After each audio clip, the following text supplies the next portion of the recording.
With our dinner tonight, we're doing the Rogue Dead Guy Ale, but it's the Dead and Dead. It's a seasonal release. So this is the Dead Guy Ale aged in Dead Guy whiskey barrels. So it's gonna have a real strong hint of whiskey in it. Having it with our pizza here tonight. Yeah. So we cooked it over the fire. We got another one going too. Yeah. Up top here. Look at that. 9.5% alcohol, and then 40 IBUs, 26 SRM. All right. Yeah, Newport, Oregon. Oh yeah, look at that color. That's Yeah. pretty. Beautiful. Yep. Dark gold, caramely. Look at that head. Yeah. Oh, awesome. We're gonna try this out. It smells Whiskey fucking... barrel aged. Yeah. You can kind of Oh, smell a little You of can that, smell boy. it. It smells like just a strong winter ale, you know? Yeah, it does. Caramely, malty, fruity.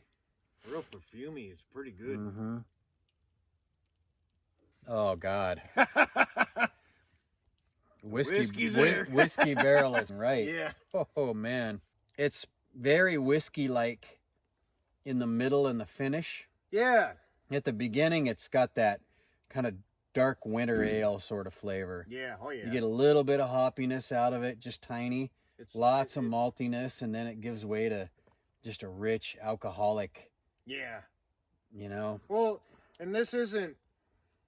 It doesn't have the burn of whiskey like the Dragon's Milk we had at Alvar Desert. This is a very tame version of that, Yeah. and Not it as... complements itself Yeah. very well. So, I think it'll be good with this pizza, though, too. In fact, we're gonna try that out. Yeah. Smoky. Oh fuck yeah! Spice of the pepperoni, Yeah, the crust, and smokiness off The of it. And acidity of smoke the- off the fire. yeah. The acidity of the fucking sauce too. Oh, yeah. Yeah, this is pretty good pairing. God, it makes it even more whiskey-like and strong. Oddly, it does. Yeah. Wow. Wow. Excellent beer. Yeah. Unbelievable. Yeah. Well worth the money. Yep. Killer in the fucking woods. And it tells you pairings too. What do they say? Coconut shrimp, ribeye, Yeah, ribeye for sure. chocolate souffle. Yeah, I can see chocolate. Yeah. I can see roasted meats. Coconut shrimp's fine. I mean, I can get that out of this. Yeah. That's cool, but I would rather have something a little more traditionally seafood or sauteed and kind of peppered, you know?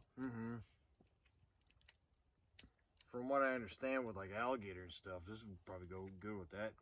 A little bit. Sounds like a sharp kind Be of good with flavor. some really spicy catfish. Catfish, yeah. That's good. But roasted meats all the way. I mean, ribeye, Good. yeah, like you could Cajun spice it, you could just pan sear it, you could charbroil it, you could smoke half a prime rib, you could, you know, Yeah. oh man, it'd be great. That's pretty good. I mean, chocolates, I see it going well with that too, you know, yeah. but even with like some really rich cookies and ice cream and stuff would be really good too, Yeah. you know. Certain pies and stuff. Yeah, peanut butter ribbon ice cream and that kind of stuff Yeah. would be fantastic with this. Or a fancy kind of ice cream sandwich with some dark double chocolate cookies. This would go really good in like some fondue. Yeah, Fucking yeah, pretty good shit. it would. Yeah, with some Gruyere and some fucking some Gouda in there. And Oh, I cheese. think it'll be good.